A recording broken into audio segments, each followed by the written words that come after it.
Yes, yes. Hello, boys. Welcome to the match review of last night's fixture versus Lions. Look, the scoreline in this game is 4-0. Um, but, I mean, I said on the night, and having reviewed the match today, I'm only more confirmed in my opinion that we certainly played the better football. If we look at the statistics, we had 56% of the possession compared to their 44, which is a significant domination of possession. It's similar to our domination against the gap. We generated 10 shots. All of them were on target. Well, actually, no, they weren't really. But anyway, we generated 10 shots. They're six. So we created more opportunities. Um, Corners, not much in it. We won more free kicks, which is probably a reflection of the game. They had to foul. But we marginally more throws. They fouled more than us. We completed 265 passes. And I actually don't think that that statistic is actually really accurate, if I'm completely honest. Because it's 265 passes to 177. We had 19 minutes in possession compared to their 14. And there was not, in terms of the battle in the midfield, that really leveled out. And we won 143% of possessions to their 150. I mean, I'm not actually convinced that passing statistics and so forth are really accurate when we actually go through these.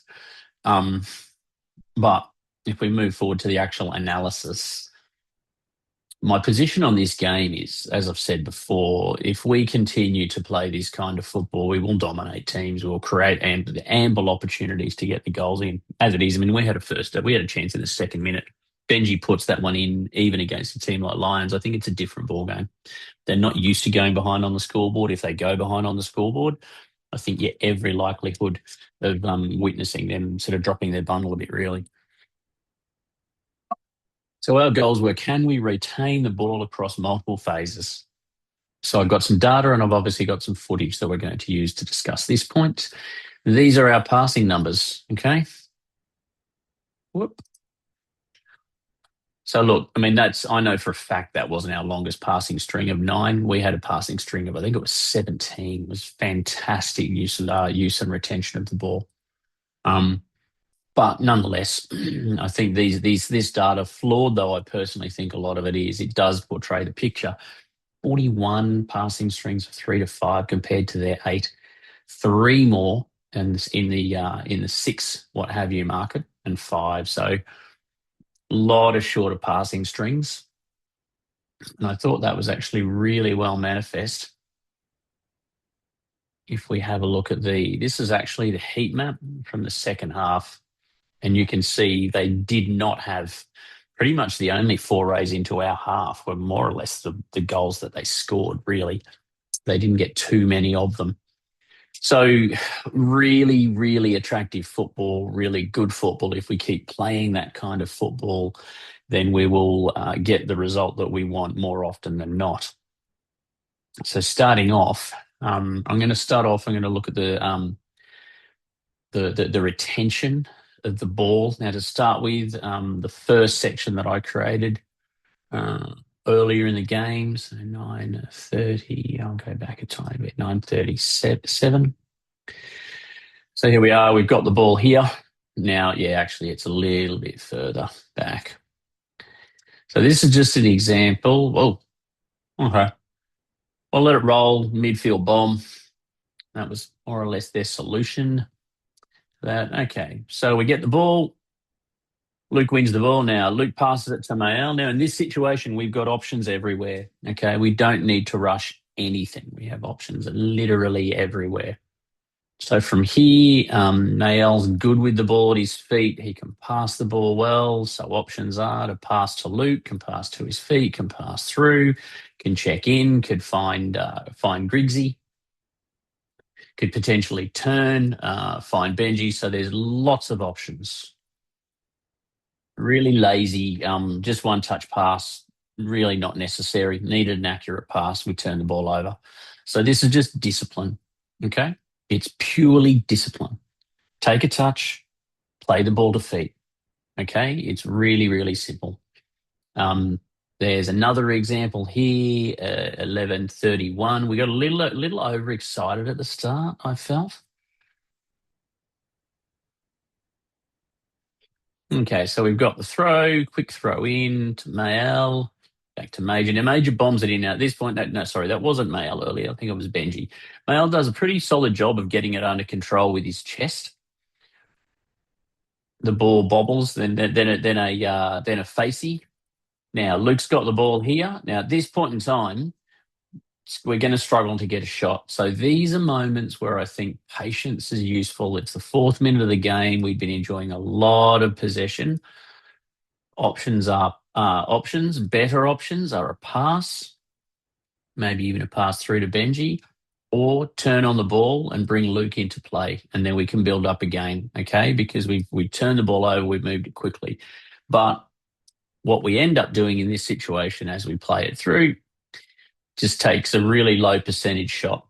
Okay, little bit of patience, boys. Don't need to be in so much of a hurry. Similarly, we'll go up to 2056. 2056 was a point of the game. For about the first 14 minutes of the game, we were really, really dominant. And then they started to come in it a little bit. And then, interestingly enough, on the back of this little passage of play, they actually scored. But anyway, we've got the ball. Major cuts in, finds Benji. Finds Benji. So we managed to retain the ball. Now there we go. That's better. So Lukey puts the ball back in, plays the ball wider, plays the ball back in. So really good, really patient. Notice we're in the attacking third. Okay, so we can just move them around. They really do fill the box. They're heavily, heavily based on box defense. I'm I mean, look, it feels a very negative form of football to me. They basically just play. If you have a look at their shape, this is the brand of football that they're choosing to play.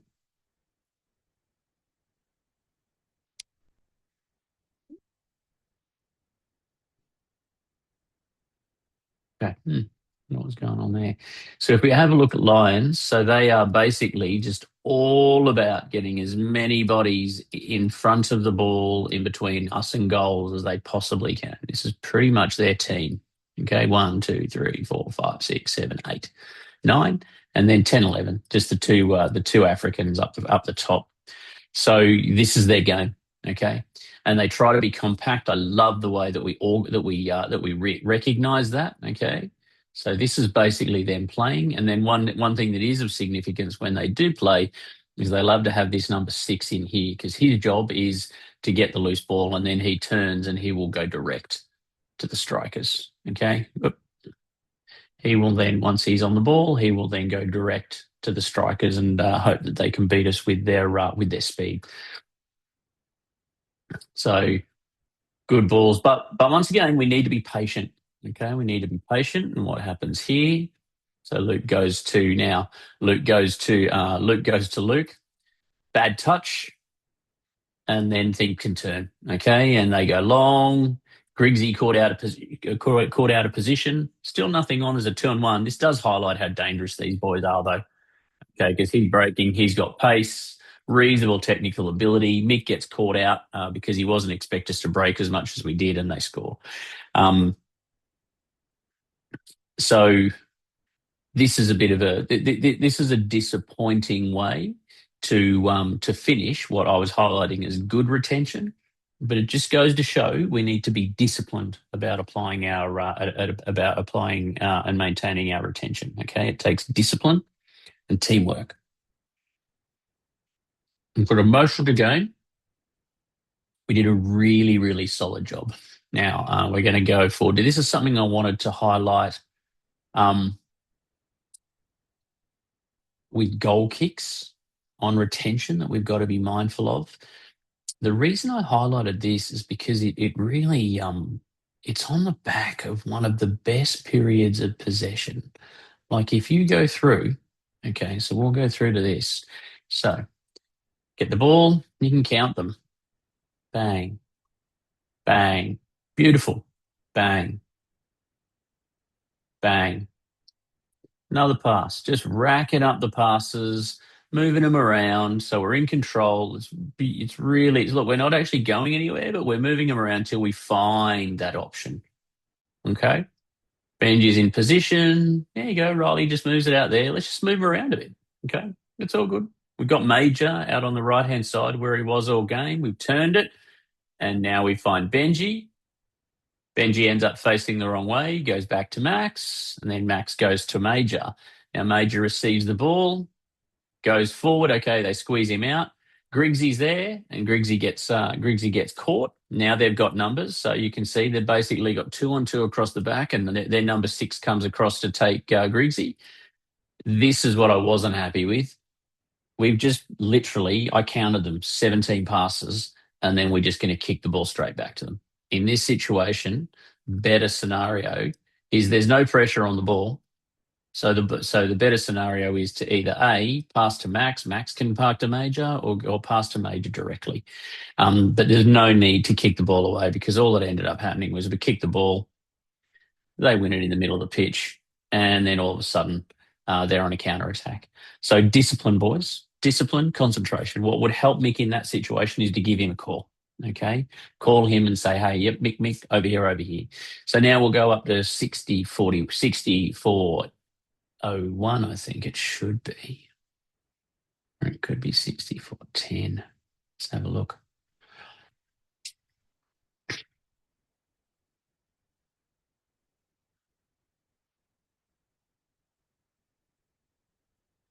So 2-0, we were very much in this game. There we go. Boom. Use the width nicely to find Madge. And there's room down the flanks. Now Benji stays on the ball, gets pushed off. But if we roll it through, I'm pretty sure this was very much. So they kick up. So they're not getting out easily. Luke's on the ball. Advances with the ball. Wins a free kick. So look, boys, I'm pretty sure the retention of the ball was fantastic, as I've said previously. And that led to opportunities like these. Now, this here, okay, this here is 7:55 in. Now, this is a great example of stretch create. They've got a throw in. They didn't do much. Riley manages to get the header onto that. Mayel comes over for it. Luke's here. Luke Payne on the overrun. These two are getting a great understanding. Dimmies checks in, puts the ball over, and he's aware of the run of Benji. And I don't know how Benji didn't score this. But if we score that, we're literally in the second minute of the game and we're 1-0 up. I think that the game takes a very different complexion because I'm not entirely convinced these boys are good front. They're good at coming from behind. Another good opportunity. Okay, well, this is probably a good example of in this situation. This is where we let ourselves down a bit. So we go down. Madge gets there, finds the ball, gets into gets into Riley. Will manages to get the ball in. Now at this point, Benji, at this point in time, rather than, I mean, that's a bobbling ball. It's a tough, low percentage shot. But if we can get on the ball, okay, and then be tricky on the ball, we have options, okay, because Will is going to be coming in, so there's options to Will, there's options to Luke, there's options to Riley in behind. But my point is control the ball and then we're in the box. And if they foul, then the penalty comes into the equation. Circumstances like this, let's just be patient, okay? Because that shot wasn't really on. We could have found a better option. The defenders weren't on us at that point in time, okay? And then this was, honestly, there were a few examples of this last section that I was going to create. We created plenty of opportunities. And if you go through our goals, this is great. This is Major going down the sideline. Fantastic run, great header, contested header. No idea how that did not go in. But anyway, alas, it didn't. So some fantastic play, like really, really good play, boys. And for the most part, our press was fantastic. So this is the last little bit of footage. So before we do that, we'll go back to our breakdown. Okay. Did we create good quality opportunities and finish early? To be honest, we were probably guilty of trying to finish too early, as was the example of that second example on goals with Benji. But otherwise, yeah, I think we did a good job of trying to take our opportunities early. We're just developing and getting our finishing better. Hopefully, our finishing's coming true at the right end of the season. Finally, the press. I thought our press was pretty good last night. I mean, there were a couple of times, usually I think around about the 20-minute mark. Often at that point, honestly, at that point in time, Nail's probably done a lot of running. Um, and he's just sort of running out of legs. So we're going to have to be mindful of that with our subs, because whoever the striker is does do a lot of running, particularly given that it's often the case that the other striker gets drawn back in the midfield. We're still working that out once people fatigue a bit. So this is good press. Okay, so we're coming across. Benji's there, so everybody's where they need to be. Okay, so we've got Luke covering off this guy. Mael's come across to cover this guy. Benji's here. Somehow Griggsy's stepped up. Not sure why Griggsy's covering this guy as the number 6, but anyway, and we can't see the rest of the pitch. But what it creates is a situation where he's under a lot of pressure and he just goes along. This is exactly what we wanted to create. The ball's running away from him. He doesn't wrap his foot around it and he just puts it out and we get the ball. Now we can see more completely where our press was. Luke, Mael was there. Griggsy stepped up. Benji's in the middle here. Riley was covering off him. So once again, we've basically gone man for man. Boys, we're going man for man and pressing them hard, okay? And these guys are far and away the competition frontrunners. So really, really impressive. Really, really impressive performance. Um, quick moment. Oh, God damn it, why did I do that? So a quick moment of reflection on the ladder while it loads up.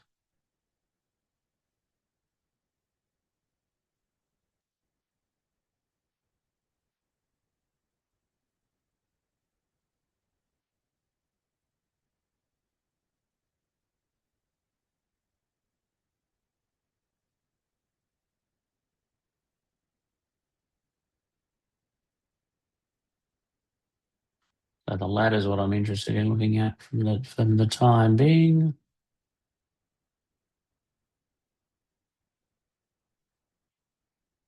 Skadoosh. Okay, so we currently sit on 33 points. Kumara is they're the threat from us hitting the top 4.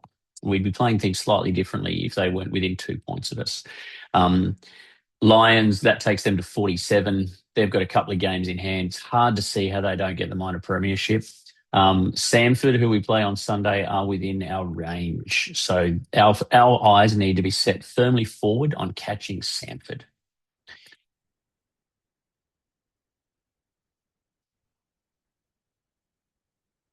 So we'll just zoom this bit because this shows us the fixtures to go. So we have Samford, Coomera, Lions, North Lakes. We will determine a lot of where we sit. Like if you look at that, like North Lakes have 3 games left. They've got Sanford and Grange. The positive to that is they very likely will take points off Sanford. If we look at Sanford, Sanford's have got us, Lions, North Lakes, and then they finish with Redlands. All 3 of those games are games they could very easily lose, and I suspect they'll get past Redlands. So I think Sanford are probably going to finish on 39 points. So if we can find 2 wins from our last series of games, that means we can be there and thereabouts to getting them. Even if we can get a draw somewhere in an upper round there, so we can get more than 6 points, then we can take 3rd place. Obviously, we play Sanford next, then Coomera, then Lions, and then we finish with North Lakes. So we've got a tough draw going in. It just means that every fixture is a final from here on through. MCE, 3 games. If they win all their games, strictly speaking, they could finish level with us. But I don't think that will be enough because that would be contingent on us losing all of our games, which is not going to happen. And Coomera would surpass us because they would have by definition beaten us in round 25. So MCE are out. But Coomera have Excelsior, Grange, us, and then they've got Ipswich, but they finish with Lions. So I suspect they may come away with a draw or a loss at Excelsior away because they don't travel particularly well. I think they'll account for Ipswich. They will lose to Lions, which means that our game against Coomera will be crucial. But for this weekend, we play Sanford with a view to running down third place. Because that would position us in a position where we could get an away final in the first week of finals. Failing that, we finish fourth. Then we just go and have another crack at Lions because we will have seen them we'll have seen them last night. We'll play them again in round 26. And then if we play them again in a final, we'll be about due to knock them over. All right, boys, I'm going to call it quits there. I'll go get to work on the Sanford match preparation. Really good fixture. I'm really, really proud of the football we played, really proud of the development that each and every one of us is demonstrating. And I'm really looking forward to seeing what we can produce in the rest of the season. Cheers.